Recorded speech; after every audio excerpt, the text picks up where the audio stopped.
If you wear Crocs, you know how dirty they get. But check this out, we're gonna go from this to this quicker than you think. I was sick of my own shoes looking trashed and had an idea for this sponge. I quit my job and I invented this thing in my garage. Maybe you've seen us on Shark Tank, and now SneakERASERS are in Target, Costco, and Walmart, but we're still a very small business and every order makes a difference. These work way better than those expensive, messy shoe cleaning kits with brushes and sprays and foams that are full of chemicals. But these, you just need water. Some marks can come off instantly. Others take a few extra swipes. But those tough, seemingly impossible scuff marks, they're gone. No soaking, no chemicals. Now, if yours are scratched or gouged, nothing can fix damages. Otherwise, SneakERASERS can take care of it fast.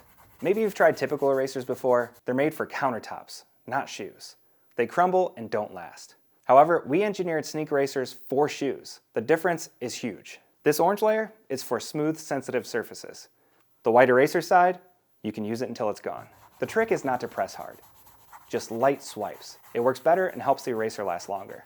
Like a pencil eraser, this won't last forever. That's why the 10-pack is perfect. If you just need quick touch-ups on the go, grab a pre-moistened single pack. And yeah, it's not just for these shoes. You can clean pretty much every shoe in your whole closet. If you have uppers that are fabric or mesh, check out Soak Easy Detergent. We have a video on that too. So that's it. Quick, easy, and no mess. Just rinse out the sponge, let it dry, and you can use it again later. Got another type of shoe that you need to clean? Drop a comment and we'll cover it in a future video. Check the description below for special deals we're running. Thanks so much for supporting us.